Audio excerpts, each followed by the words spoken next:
Last time on Dice Fall and Everyone Dies. And are you all ready to go on the hunt? I think it was just Stano and Caslin. Because I think Damos and Taffy were doing it. I think Taffy wanted to flirt with the Spire. Oh, holy shit, they're cute. I was gonna say, oh no, they're hot too. Why are they all hot? Problem. What do you call a dragon gnome hybrid? What? A noble. And she's gonna cast hideous laughter on We'll say. Taffy is like wandering way out and just yells, Drinking game! Taffy! Mister, we've heard that you Northerners can't handle spice. You willing to step up? I'll step up. I will step all the way up. We've been growing the best, the spiciest peppers. And if you're willing to partake in a pepper eating contest, we'll throw down right now. Howdy everyone, welcome back to Dice Fall and Everyone Dies. I hope y'all have been tantalized with the Akuje's backyard cookout extraordinaire. Everyone's getting a chance for some of that tasty Mwangi barbecue, and hopefully the chilies will not do too much damage to Caslin's stomach. But before we dive into the festivities again, I'd actually like to go ahead and talk a little bit about the math. Now, a couple episodes ago, we had our adventurers getting down, showing how they could shake their groove thing, doing a combative training dance with several of the Akuje youngsters and some of their more professional dancers. Like any type of training, a mock combat going back and forth. And the purpose of that kind of encounter really serves to give players a sense of what their new roles are going to be like versus the types of armor classes that they'll be facing. This is very important for fresh level 5s because they just got some stat boosts, a lot of their numbers just went up, and difficulties change when you begin moving past level 5. And that's some of what I'd like to go ahead and talk about with y'all today. For you see, there's a very significant difference, not a giant difference, but a significant difference between fighting at level 1 versus fighting at level 5. One of the big reasons for this is that the encounter structures in Pathfinder are designed to be in about a 4-level spectrum. 4 levels up to 4 levels down. If you're facing something 4 levels below you, when you're level 1, that's like the equivalent of a CR 1-8. You should be able to defeat it handily with using very little resources. When you're facing something 4 levels above your party's level, you're facing something that is almost assuredly going to kill you, but you might crit 2 times in a row and get really lucky. It's not impossible, it's just highly unlikely to be able to defeat it. And that affects the type of math that's utilized when you begin looking at how hard things are to hit, how high their AC is, and how well the party can hit, which is often their 2-hit, either for their spells, their melee, or their ranged abilities. And it also factors in saves, but that's often affected by spells and hazards, and their math is a little bit lower, but still kind of crunchy. What's worth noting is the shift that happens between 5 and 1. So when you're level 1, most often you have something on the odd chance that if you're really well trained in a weapon and you've built your character to be a hoss at whatever they do, you end up with about a 45% chance to hit anything and about a 5% chance to crit anything. And what that winds up meaning is that you normally need to roll something like an 11 or higher on your die roll for whatever you're doing, whether you're launching a spell or you're swinging a sword, to hit the first time. And if you happen to roll 20, you got a crit. Everyone celebrates. We draw one of those critical cards. And that means that your second attack, you don't have to roll an 11. You probably need to roll a 16 just to be able to get the same kind of hit. And of course, 5% chance to roll a natural 20. This changes significantly once you hit level 5. For the melee classes, especially fighters, 5 is when we start seeing expert as a proficiency bonus come into play. So this means that instead of giving their ability modifier, their level, and +2, it's the ability mod, their level, +4 when you're an expert. Fighters are one of the first classes to get this. For Stano's case, Stano has a significantly high to hit value compared to the rest of the party presently. On most on-level encounters, the AC value, so the to hit value, is often fairly close to what the players are. And a level 5 player can often range from anywhere from a 22 to 25 AC if they're designed to be able to take hits. Some of the caster classes can have a lower AC, but we would be looking at anywhere from a 22 to 25 depending on how they're built. So what this means for a character like Steno, if they were pairing off against an on-level monster, in a lot of cases, Steno has a 50-50 chance of hitting on their first strike. Roll a 10, you probably got a hit. That's really cool because it gives fighters a lot of upfront beefy damage that they need to be able to dish out to keep the party alive from a lot of the complex attacks that are going to be happening from level 5 and higher monsters. This also means that their second strike, which is often going to be at a -5 modifier, especially if you happen to be a fighter, this means that instead of needing at least a 16, they only need a 15. Even when we take a look at those who would not be experts but still be trained, is they actually keep quite a bit of parity when they're looking to hit. In most cases, they're still going to need about 11 to hit. So this creates a pretty significant gap between those who are an expert at any type of attacking sort of activity, whether it be ranged or melee or spells. You begin seeing about a 10% difference in the die rolls. Now you might be asking yourself, man, that sounds really weighted towards melee still. When do we begin to see the balancing between your spellcasting classes and the melee classes when it comes to things like hitting and damage? And there is a type of balance that comes along, but that spread has never really been overly dramatic. What we see spellcasters doing is they're doing a basic level of damage with their cantrips, which at level 5 you're casting 3rd level cantrips. Spellcasters are getting the ability to alter the terrain and the environment to be able to affect multiple types of damage and getting damage versatility. This ends up playing up much more importantly once we start getting into monsters above level 5. For the most part, melee classes are going to be able to deal out physical damage, and a lot of physical resistances are going to be coming up within the next set of levels and beyond. A physical resistance of 10 is very significant to a fighter who may be used to dealing 20-25 damage. In many cases, you're looking at anywhere from a 40 to a 50% damage reduction, especially for classes that look at dealing a lot of small hits and may not have access to the abilities that rangers and monks have to be able to stack up those strikes. So when we take characters like Taffy, who's when they run out of their magic missiles, you end up having to rely on spells like Produce Flame or Ray of Frost. That energy damage is going to be bypassing those physical resistances. That puts them on par with fighters and how much damage they're dealing out to these tougher monsters.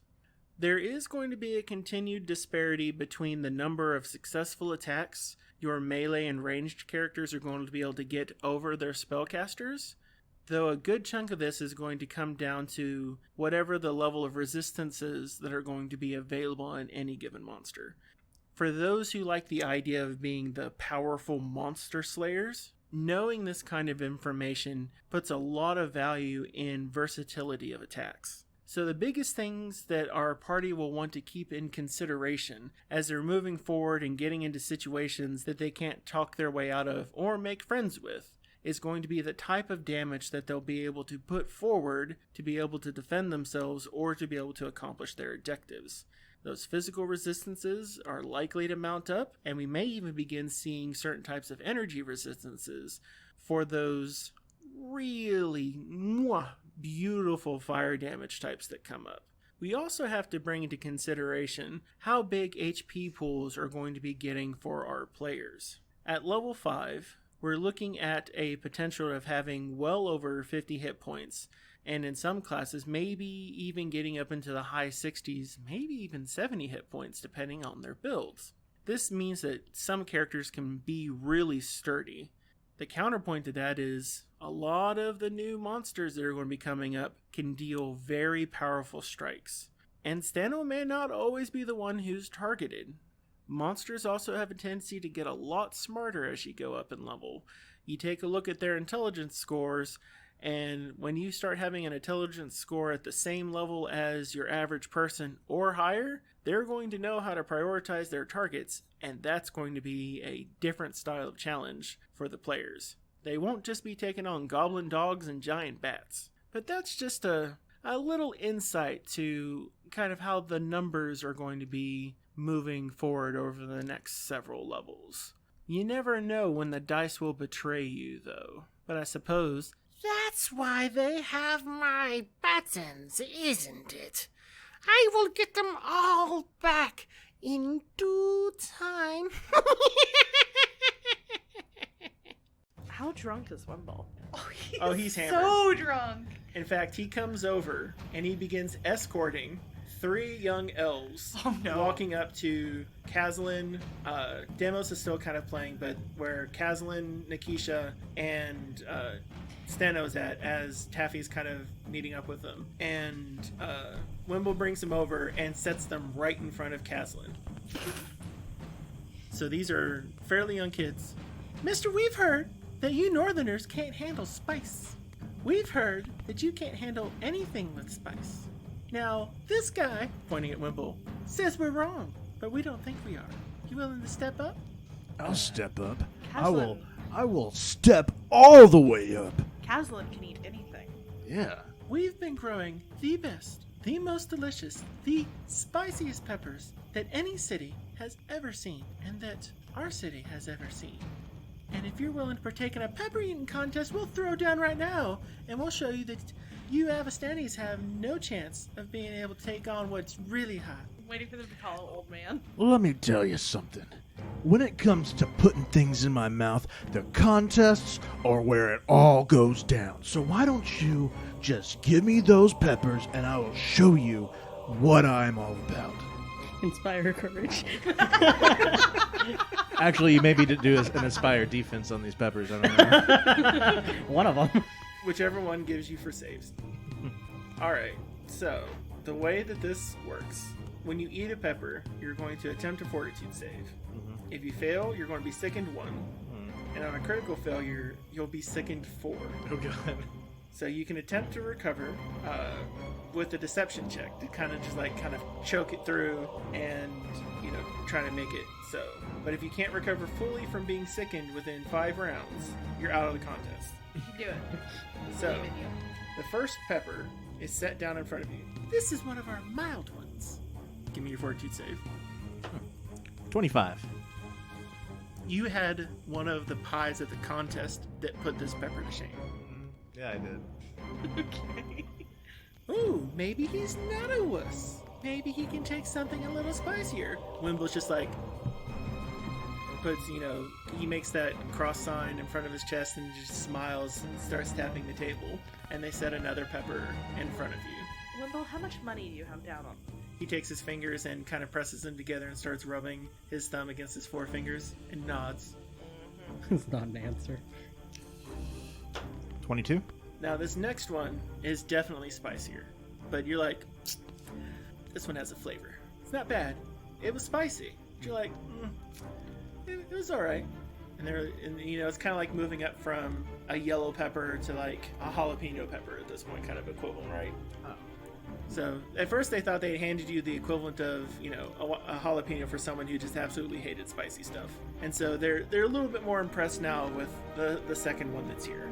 Looks like we're going to have to kick into something that's even spicier. And they bring out this much smaller kind of, it almost looks a little shriveled, but it's not quite. Instead of, kind of being kind of this big yellow color, it's kind of this dark red, dense type of coloration to it. Now this one's hot. It's your first chance to back out, unless you think you really can handle it. I can handle anything. All right, go ahead. Give me the fortitude save. 22.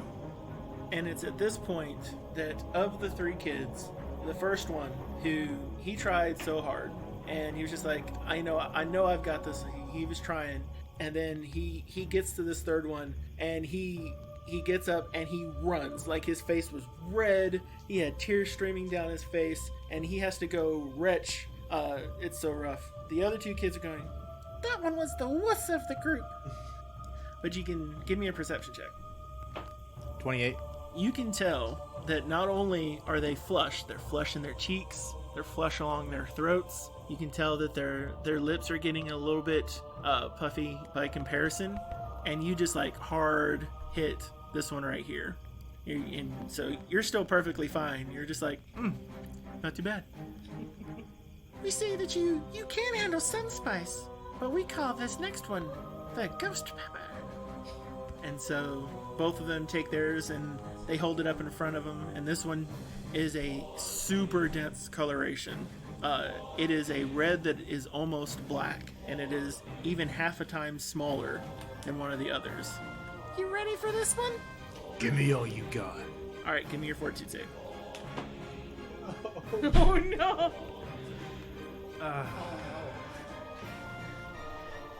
You can always use a hero point. Not if I don't have one.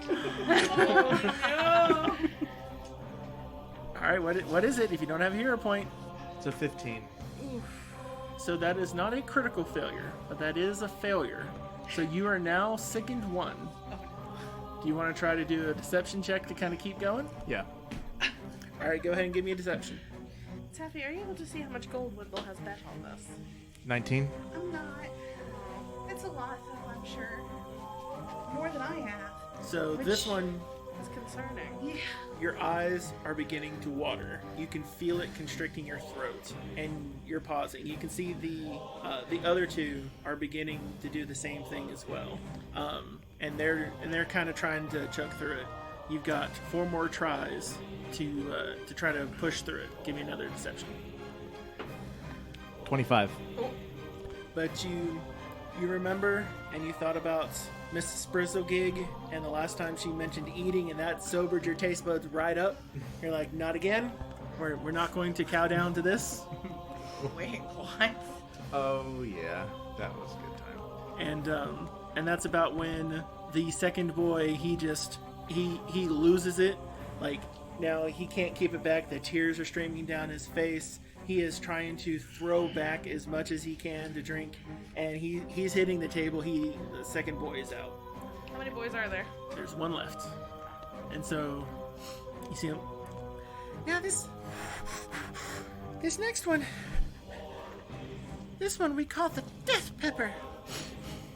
Oh my. Isn't a ghost after death? This is the Grim Reaper, Pharasma's Bane. If you can take this one, then you're the master of spice. Are you ready? Why don't you just shut your mouth, punk, and watch me eat? Do it. No! 15. They should call it Asmodeus' breath mint. So you are at sickened 0, but a 15 is a critical failure. Oh no! So you are now at sickened 4. Now you have to try to get through it. So go ahead and give me a deception check. 16. Your eyes are back to watering at this point. Your charge on the other end is not doing much better. Give me another deception. 27. Your throat begins doing that dance of when you know you've had spice beyond spice. You now understand when they say pain is not a flavor, what they mean, and then you laugh at pain not being a flavor. And this poor kid, he was so proud of his Pharasma's Bane, and he's still proud of it because he is now also throwing back everything that he can. He can't take the spice, but Caslin can take the spice. And once everyone has finally recovered, the small group of elves having seen the peppers being brought out, right? After the first one, you had like 2 or 3 spectators. After the second one, you had like 7, 8 spectators. Once you got to the third one, you had a crowd of 15. You got to the fourth one, they were carrying off kid number 2, and you still had like this small group of, well, I guess congregation of 20 people around with you going mano y mano here on pepper number 5. And as you finish the other one and you come up smiling, your Cavorson winner smile, everyone is just, they're doing this hemming and hawing back and forth of this Cavorson Avistani being able to take one of the most powerful peppers. Taffy's just losing her shit. She's like, That's why we call him Iron Stomach Caslin. The We DC do? on that was 27. Oh, nice. Just passed it. We called So- him Iron Stomach Chasm? I thought we called him Bread. We're calling him Iron Stomach Chasm. I'm calling him Bread. So, for being able to eat all of the peppers, the young elves are true to their word, and they give you 4 bottles of hot pepper oil that has specifically been distilled from their garden. And they tell you that the distillation process has a very interesting and fun effect, that they also serve as a salve for anti-paralysis. This stuff is so hot that no matter what, if you're still alive, you're gonna move. Save a bottle of that for Roxy, Castle. Can you eat it? So the thing is that now the solve aspect of it is used for people who want blazingly spicy after effects. So it is meant to be edible as well as curative. Nice. And everyone is dramatically impressed at your dedication to suffering. And that is a quote from the book. The youths are impressed at the foreigner's dedication to suffering. And they are very impressed. And in fact, just being that you're able to keep your composure through all of the pain and the spiciness. It's hot. Even through all of that, once with the crowd gathered, even Akosa and Nikisha are both super impressed at your ability to just pack away powerful spice. Out of curiosity / not in character at all, is it ominous to you guys that we got anti-paralysis potions? A little. That is a great point. It's like the save space before a boss. Exactly. When the music starts to It's like, hit that huh, bass. wonder why I just got this anti-tank rifle.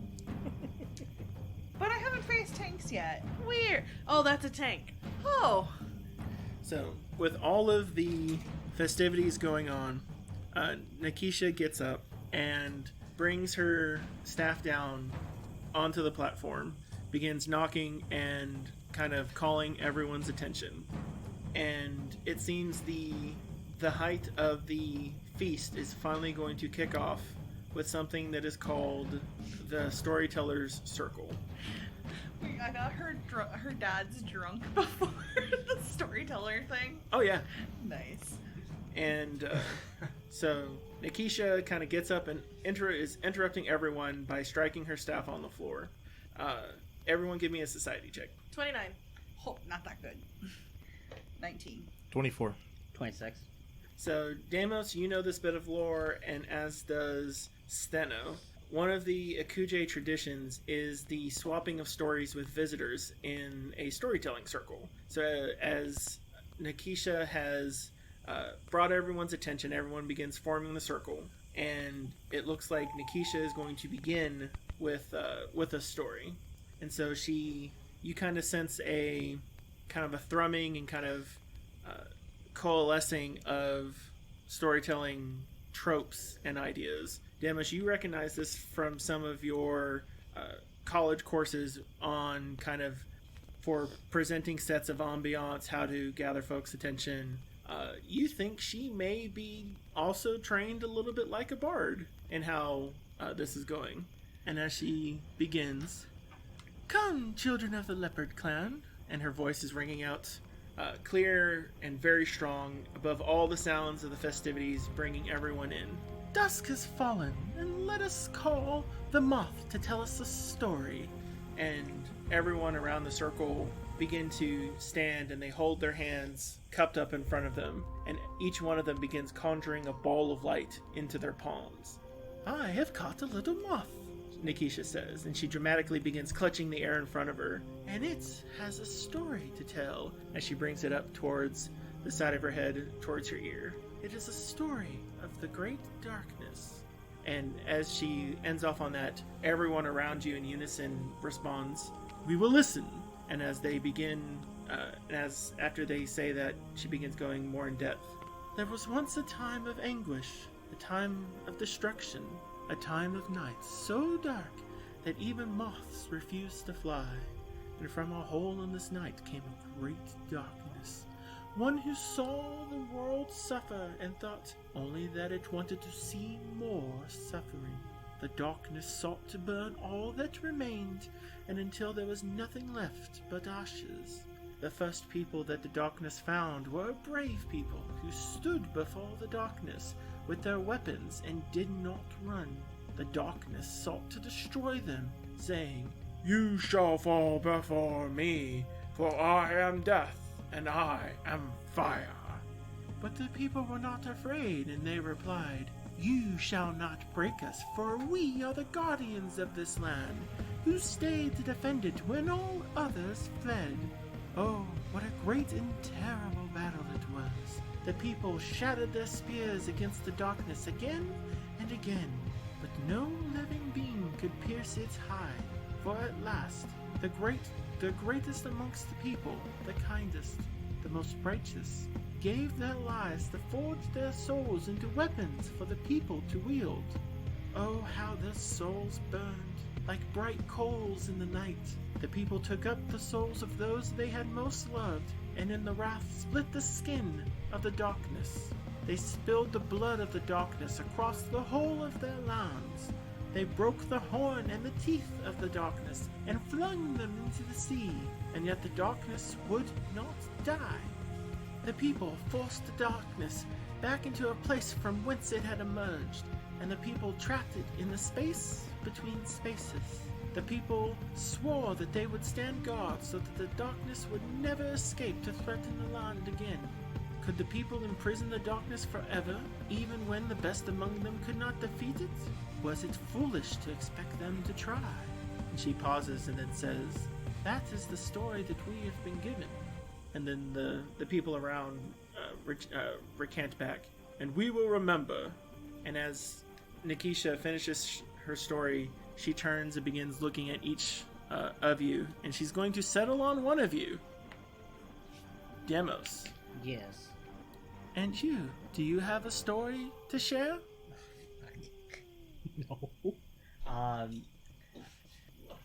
Fuck, I don't even know what I'm supposed to do there. You're exchanging stories. I'm not that good at stories. You're a bard, you better be. I said I'm not.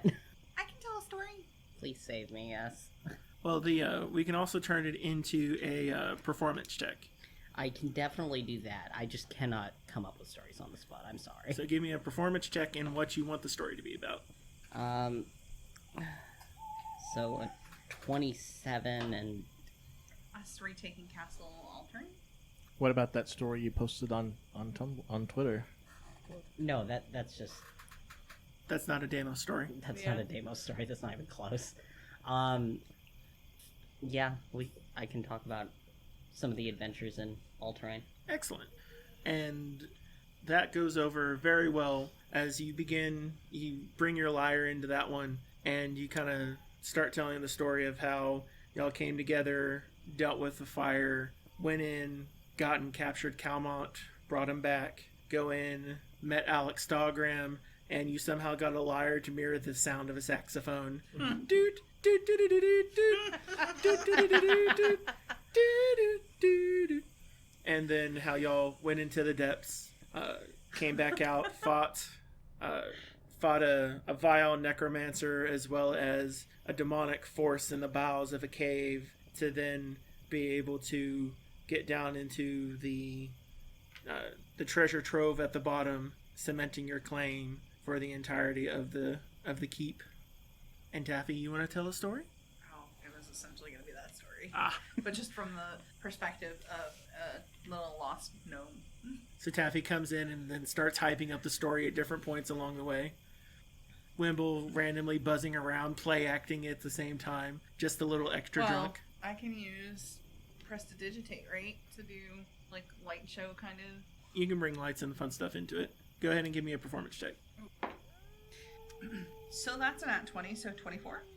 So with Damos and Taffy working together with the bardic performance as well as magic, y'all practically get the equivalent of a Galerion movie epic tale of how y'all came into the possession of But like All-Terrain. shadow puppet kind of thing, like shadow forms of us, not necessarily like detailed, but Then as some of the stories are then swapped between several individuals, and y'all learn like little bits and pieces of some of the Akuje culture, and the storyteller circle kind of comes to an end. Is there anything that y'all wanted to particularly ask Nikisha. How are her... I'm just gonna call them her dads. How are they holding up? How drunk are they at this point? Because if they're, like, drunk to the point of, like, passing out, Taffy's gonna, like, push someone to, like, deliver water to them. Well, She doesn't want them they're not dying. drunk enough to the point of passing out, but they do find themselves over in another part of the feast after the They're story. totally necking. Yeah. There's a romantic atmosphere over there. Nice. As Nikisha kind of, when you ask the question, kind of turns her head over to where they're at and just kind of bobs her head a moment over there indicating. But then she kind of gets a little bit of a serious look. You are trying to track down the cultists who invaded your lands, yes? Yes. Yes. Well, they've tormented us as well, and if you can find them and defeat them, we will all prosper. I think I can give you a place to start, though. Shortly after we drove the cultists away from the Temple of Cetaphis, we sent scouts to track them down as they fled. Yet these scouts came swiftly to a spot in the forest they could not enter without being struck blind. They said it was as if the air had turned to embers and ash, and they could not breathe or see, as if they were somehow caught in a terrible battle that our people fought against the darkness thousands of years ago. And when I studied the broken pillar that the Cinder Claws left behind in the temple after we drove them off, I could tell that some of it was meant to channel power against some of my people in particular.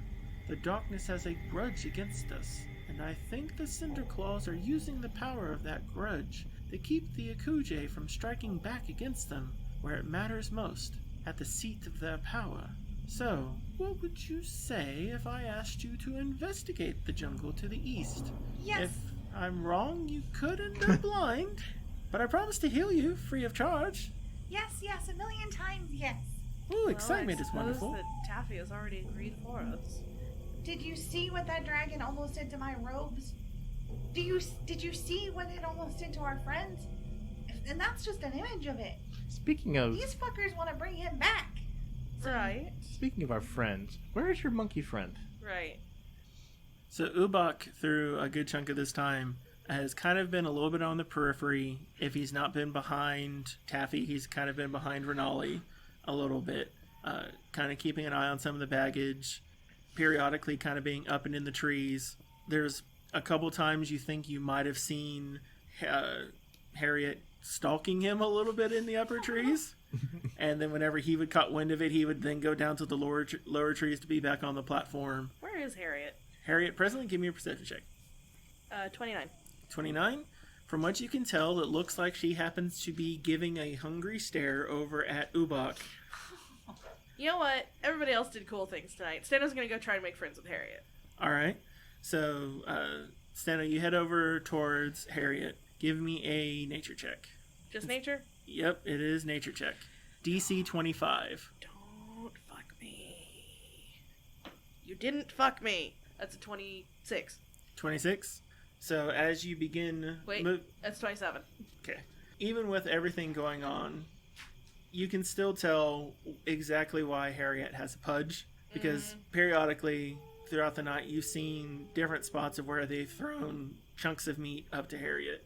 And, you know, some of the stories going around that, you know, she's wary of strangers in her territory, and you can tell she was very, very alert towards Ubak at this point.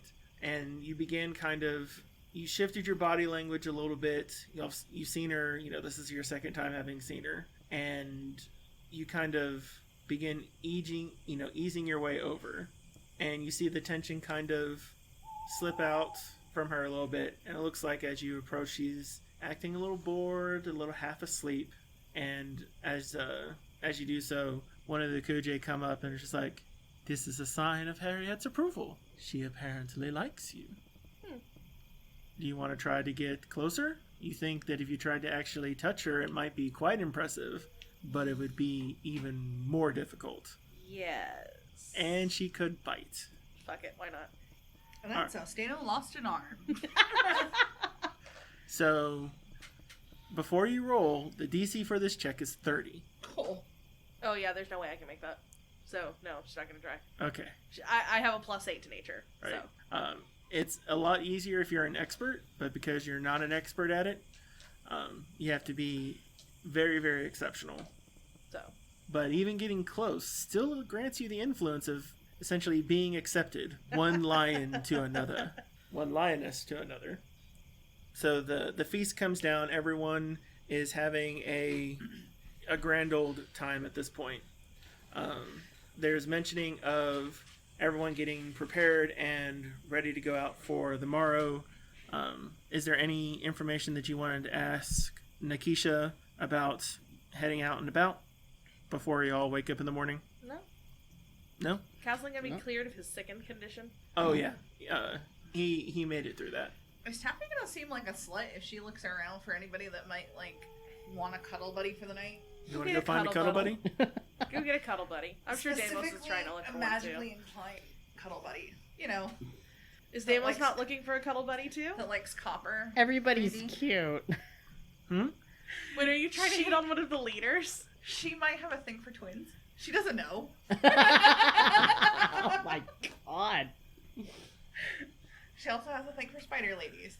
Well, do you want to go after Renali or do you want to try to bed the leopards? That sounds weird. Spider or cats, guys? Go for the spider. No, cats. The- More interesting. Renali already There's knows two you. of them.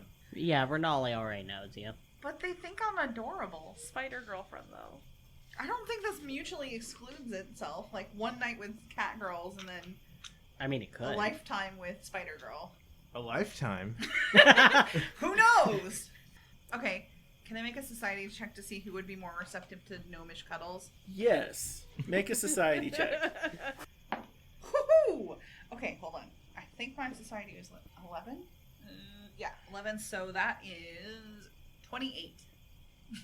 So you think that you're looking at a risk-reward scenario. If you succeed in getting one or the other, unlikely both Oh. of the twins, you could increase your influence with the clan, but if you fail, it is devastating. Where Renali, it will likely be easier, but you won't have any influence added on with the clan. She doesn't You could try. particularly care about the clan influence that much, but like, Give me another society check. whew. Okay, that is 27. With all of the conversations you've had around the area and speaking with Nikisha particularly, the scale of distances here was maybe a little bigger than you'd initially thought.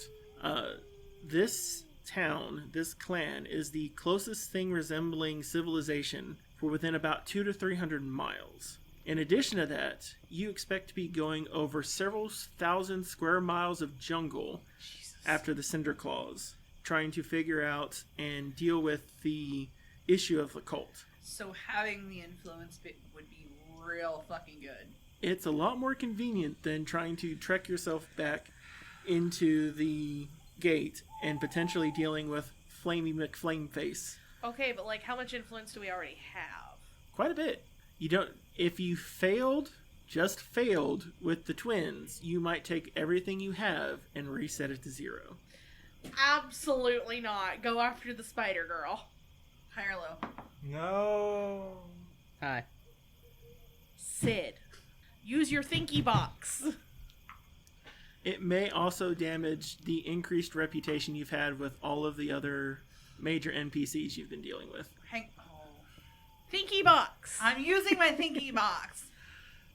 Go But smooch those your spider twins lady. were very cute, and you could roll a natural 20. Go smooch. Is that what it would take? Probably. We're looking at DCs anywhere between 25 and 35. Go smooch your spider lady. It's not impossible. It's super fucking unlikely. It's the equivalent of seducing a dragon with Chris a DM who's willing to fuck you over. Chris is setting you up. I'm not saying I want one of y'all to die in book 2, but I'm not afraid to kill one of y'all in book 2. So how much do you want to wager that I'm setting you up? Chris is 100% setting you up. You're being set up. I know. I'm gonna go It's smooch not worth- Renali. Thank you. That was a good play because I don't have material for actually betting the leopards. And you have material for betting Ronali? She's been around for a couple weeks. Give me your cuddle check. Cuddle. Oh, is this diplomacy? Yep. 30. I could have fucking bet one of the girls! You could have. Bed the spider. Bet him on the way back. Okay, When we come back well, through, just try it then. Unless Ronali and I are a thing, in which case, I'm not gonna ruin that. So, you discover a few things. So, I discover a lot of things, I imagine. right. So, you get in... Better hope she don't like Ronali. Oh no! I So don't think a couple of the things. One is that Renali is pretty good at illusions, but illusions have a tendency to start falling apart with intimate cuddle touching. And so her humanoid spider form is really the base form that she's in most of the time. The thing that makes her look a little bit more like a human is the natural illusion magic that they kind of keep around themselves. So when you start actually, touching things like the skin, actually seeing like how hair and the like moves, you really get this idea of like between what is natural versus illusion that's there. And so what's your reaction to being, caught into the somewhat claw-like arms, tenderly held next to an arachnoid human? I mean, it's tender. I mean, if it's A little tender, surprised, if it's tender, she doesn't care. If it's not trying to hurt her, she's not gonna mind. even with the little predator-like mouth parts. Chris, stop trying to do this. I don't know. I don't know how I would react if I saw the face of a predator that had does like she bushy mouth see parts. it or just know that it's there? I suppose you need to give me a will save. 29. There you go. Yeah, it's there, but you can ignore it. I mean, I suppose you can always purposely fail to save, right? Or you could be into it. Who knows? You could be into it. She's a gnome, guys. She's willing to try anything once. New experience achieved. Ding! Cuddle with a spider lady. One other thing of note, her hammock is really soft and very, very nice. It's spider silk. You know the perks of dating Renali, right? Spider silk for days. Oh yeah, And days and days. she's also like a healer with like plus 14 or something like that to medicine. She has a lot of skills and abilities. The perfect match to Taffy, who runs into shit all the time. Yeah. And as y'all, And that's how Taffy. so married a that's spider how woman. Taffy's bedding down. For the end of the night, Stano, what do you want to do? She's gonna bed down. No, Alec. No. Well, I mean, he's over seneschalling. I know. That's what I'm saying. Like, no Alec here to cuddle with, so. Demos, what do you want to do? How do you want to wind down the evening? Do you want to go to try to hit on the leopards? No. Yeah. But there are a great number of other cute people in this area. Yeah. Do you want to try to go ahead and see if you can menage a trois on Jossie and Akosa? No, stay out of that. That might be a really bad idea. If you're interested in drama, It's very that's tempting. how you get there. But no. Demos is not the star of a soap opera. Thanks, Chris. Man, He's trying not to be. those cat girls, the There's so many cute boys and girls everywhere here. Oh no. Do you want to try to hit on some of the dancers, or maybe go for broke and go for Nikisha? Akeisha's pretty cute. I'll flirt with her, sure. Oh no. What do I need for this? Oh, That is a powerful diplomacy check. Oh. Oh no! oh no. That was a 2, so let's try that again. You only have one left. Yes, that's perfect. Uh-oh. I got a 20. So 31. Well, All right, Damos, Chris. how do you want this to go? Fuck. How do you want this to go, Demos? I'm trying to figure this out. I am sorry. I plotted I didn't actually plot anything. I just rolled. Let's go up to her and try the usual dumbass flirting, I guess. All right. His usual hey. Dumb of ass, pure of heart. Yeah, dumb of ass, pure of heart flirting. He's going to try like some cheesy pickup line and Oh no. go that direction with it. Give me an example of your cheesy pickup line. Oh, but I'm not good at that. You suggested it. Shut up. If Renali and I had babies, would they hatch from a nest, or would they? They would be eggs. Spider gnome half babies. Okay. Unless, of course, you were the one who was impregnated, and then you would probably have... You can ask her if it's the love jungle. Oh no! Oh, that's just horrible. Yay. Do you want to try going in with Can You Feel the Love tonight? Yeah, let's try that kind of thing. So as the festivities start winding down, Demos, you catch a moment where Nikisha is seeing off Taffy to go bed down with Renali. She's bidding Steno farewell and making sure that Steno gets off to her quarters for the evening.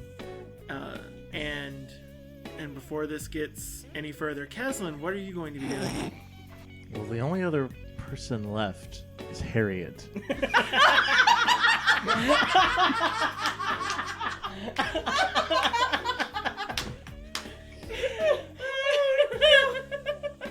And that's how Caslin lost his face.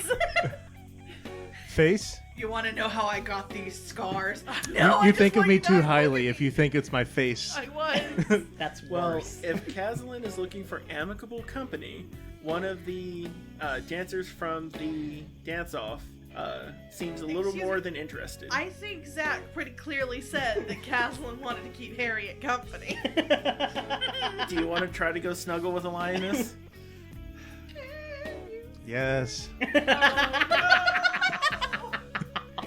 All right. First, DC 25 nature check. Is that even doable? Yeah, barely. Please don't get Roll well. Although I'm not gonna deny you're not particularly great at that. Can I know this might be a little problematic. Mm-hmm. Wait, which part? It can't be the part where I'm imagining furry fan art of Caslin trying to nuzzle a lion. Oh. Oh boy. I don't think he means to like bend down like that. Cuddling a lion would be cool. That's where I'm going with it to start with. Why? At least to Because start. cuddling a lion is much better than the lion transforming into an anthropomorphic humanoid. Fair. I don't know. That might be cool. What if she's really an anthropomorphic humanoid? I think she's just a lion. All right. She's a lion who thinks she's a leopard. Okay. 25. So, What is happening right now? What is happening? Send help. I don't know.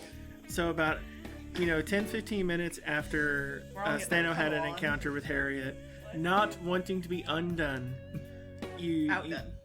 Correct, outdone. You take a few cues from how you saw Stano approach, and you get a similar reaction from Harriet as well, where she, the posture goes from being this tense, almost cautious, aggressive posture to being a lot more relaxed, and looks like she's kind of beginning to take a little bit of a nap. Her belly is a little bit more distended because apparently she got a hold of some leftovers somewhere, and she looks like a very large, about the size of a person and a half lion, just kind of chilling on a branch, a very large trunk-like branch. Do you wish to move closer? Yes. Oh god. And just to make sure, you're out of hero points, right? This is how we Yep. lost Caslin. Yep. I'm All right. following through with it. He would do it, so I'm gonna do it. DC 30 check, right? DC 30, Oh, wait. unless you're an Wait. expert. Oh wait, in- no, then I don't because I literally can't do that.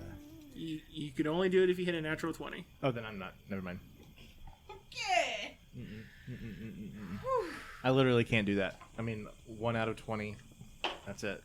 Never mind. Okay. I wasn't rolling for that. I just. Yep. It was just a.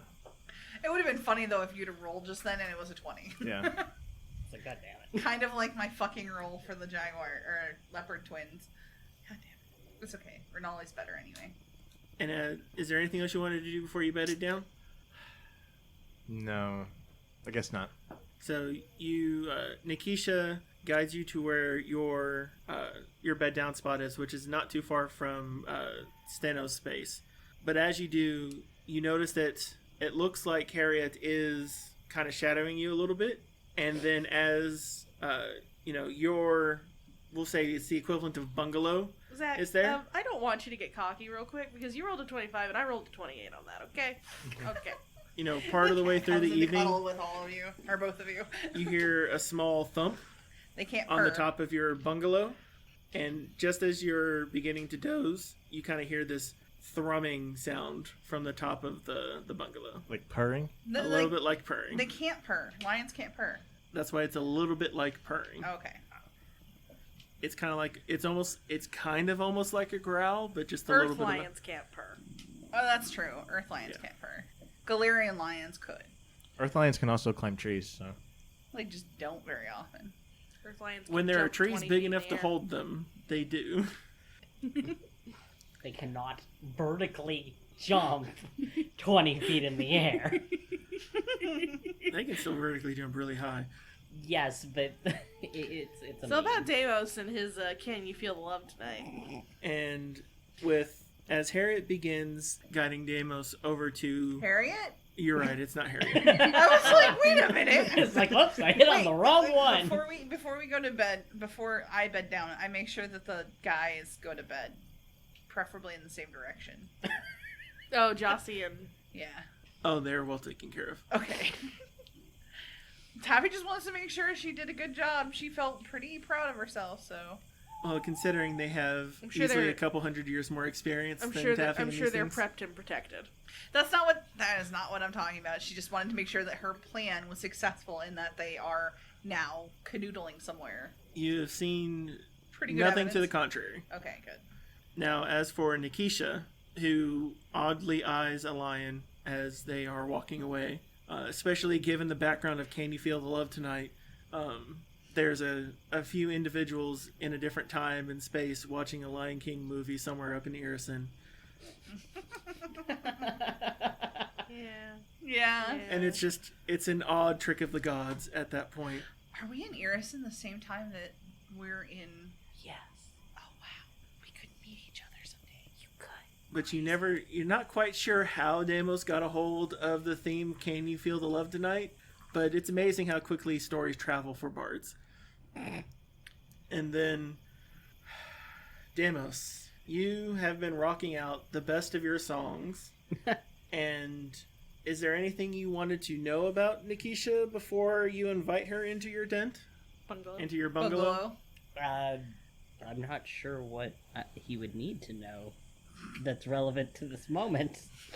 Well, her arm is a little unusual. There are a few things, but What'd I forget? Like how her arm is a living organism, plant thing. no, do not be rude. That's rude. No, that's just rude to mention. So for Deimos, you make your invitation, and your serenades have worked very well. And we'll do a nice little fade to black moment, and a bit well before dawn, when you wake up, Nikisha has already left your structure. She had to go do her own morning daily preparations, and that's not something you want to do in someone else's bungalow. And y'all wake up the following day as everyone begins the initial startup of the day. All the casters prepare their spells, everyone begins getting the cooking fires going.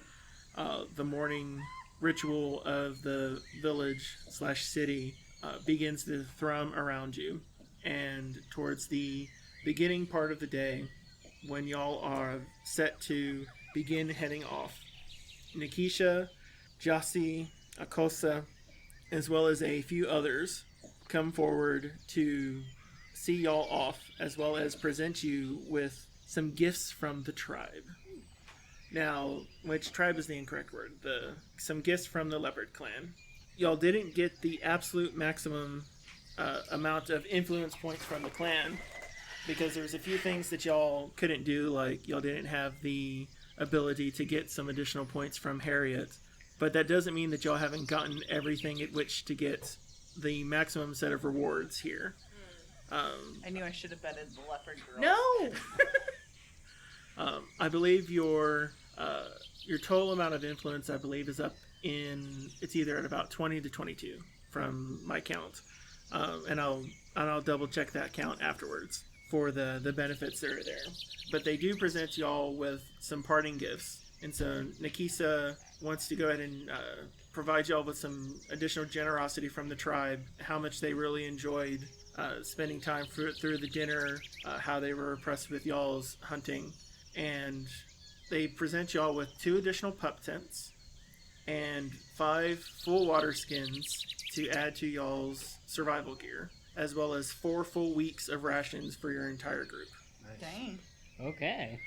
They also provide each of you mosquito netting to prevent, which is something that y'all couldn't get while y'all were up in Breach Hill. In addition to that, y'all have an additional set of healer's tools. Awesome. And I believe these are the tools, not the kit.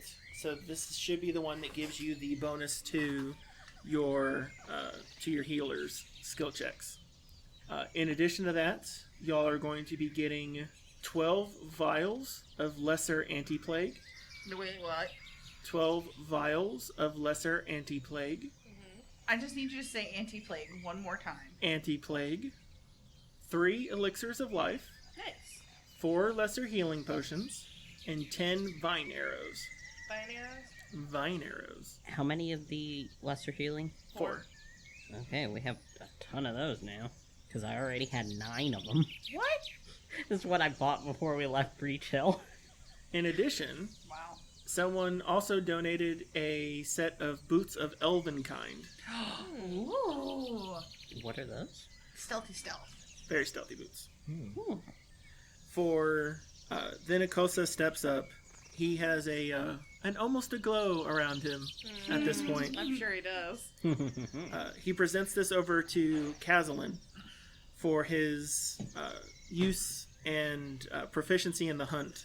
You put together some of from the stories of last night. He hands you a +1 striking longbow. Nice. Whoa. That's pretty awesome. Mm-hmm. This was the bow that I used in dealing with the consortium fools who took me hostage, and I made a vow that I would kill every single one of them. Wow. If you do the same for the Cinder Claws, I believe it will serve you well. I may follow through on your ambitions to kill some of those Chelich assholes myself.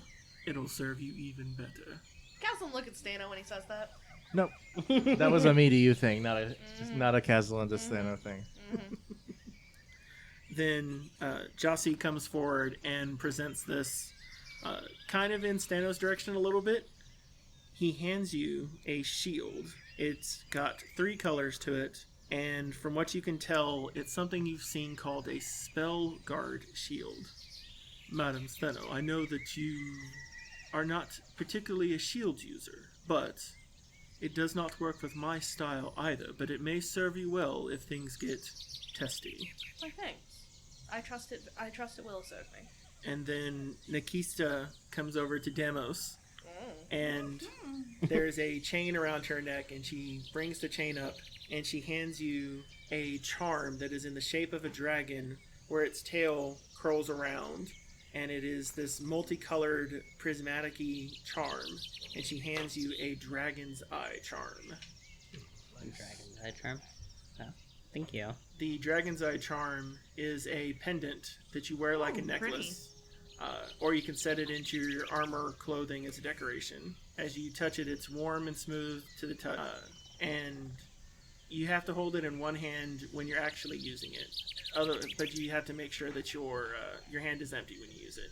So once per day, you can use the charm to manifest fire that you can wield against your foe. And so you would cast Produce Flame at a 5th level spellcasting. Jesus. And so, and you are more proficient in using it that way. He's going to intentionally hold her hand for a moment longer before she pulls back. Oh, it does more. Thank her very sincerely for it. So the charm's pupil can also become plainly visible, and you can look through the charm to gain dark vision for as long as you can sustain the action for up to 10 minutes, and you can do that once per day. Nice. You can also activate it to shroud you in a faintly glowing layer of golden energy to give you fire resistance 5 for 10 minutes. This thing is like crazy. And this is the look of the charm here. Ooh. Very rainbowy, Ooh, gold. shiny. It's very nice shiny. I could cast Fireball on Deimos. Dovahkiin. Do not. If he gets around it, I could cast it, and then he could do Hand of or Produce flame. Produce Flame. Double fire. Taffy, no. And Nikisha, after handing that over to everyone, we've also, to help aid you for aiding us, we have a few things that we think will be useful for each of you as well, individually. That's when Jossie brings out and hands Caslin a gray-looking cloak. Caslin, you have received a clandestine cloak, magical item, which is in the core rulebook. More It gives stealth. It gives you a bonus to deception and stealth checks, as well as a few other wonderful properties. Then Akosa brings over to Deimos an item that he pulls from his bag, and it is a platinum choker. It looks like it is carved with a Mwangi script on it, and it is a choker of elocution. When you wear the choker, you're able to read and speak the language written on the choker, as well as make bonuses to diplomacy checks and various other types of influential style checks So wait, that means Deimos is now proficient and fluent in Mwangi? while wearing the choker. That's cool. Okay. To Steno, Nikisha hands a Ring of the Ram. And so the Ring of the Ram allows the user to spend 1 to 3 actions to target an individual within 60 feet. And depending on how many actions they use, they can send out damage or force damage. And it's 2d6 force damage for every action used. So anywhere from 2 to 6 force damage. Well, that means 3 actions out DPS is my magic missile. Unless it's a high magic missile. And then Taffy is presented with a Staff of Enchantment. Enchantment? What's it do? Yeah, so the Staff of Enchantment is a magical staff which, during your morning preparations, you immediately give it charges that you can use to cast spells that are embedded into the staff. And so the 6th level version of the Staff of Enchantment has a spell like Hideous Laughter, which you happen to have used on demos, as well as a couple 1st level spells and a cantrip in there as well. So this helps expand your spells per day repertoire for the enchantment school that's there. What's it called? Staff of Enchantment. You can also use, you can embed a spell level from the spells you can cast per day. So like a 3rd level spell or a 2nd level spell or a 1st level spell. And you get additional charges based on the spell level that you put in there. So if you put in a 1st level spell, you'll get 1 more charge. If you put in a 3rd level spell, you'll get 3 more charges.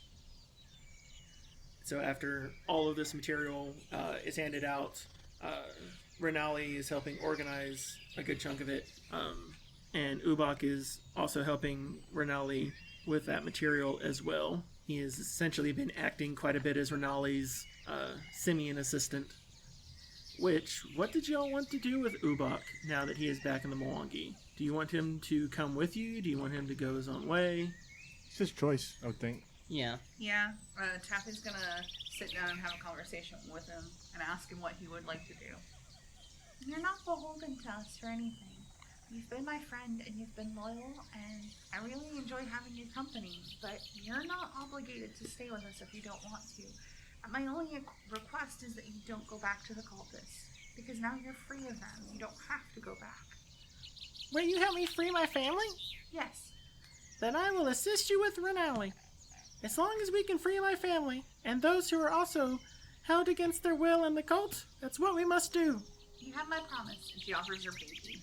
He brings his pinky over, and you can tell he's been practicing to get his pinky out by itself instead of it going with the other digits. And then as y'all link pinkies together, he then takes his tail with its big old scar in there at this point and then wraps it around between both of y'all's hands. Oath is promised. Let's go kick their ass. Agreed. And he high-fives Wimble with his tail. And on that, we will continue next time as y'all enter into the jungles of the Mwangi Expanse. Geared up, geared out, and hopefully not going to die of dysentery. Y'all can catch it! Really? Yes!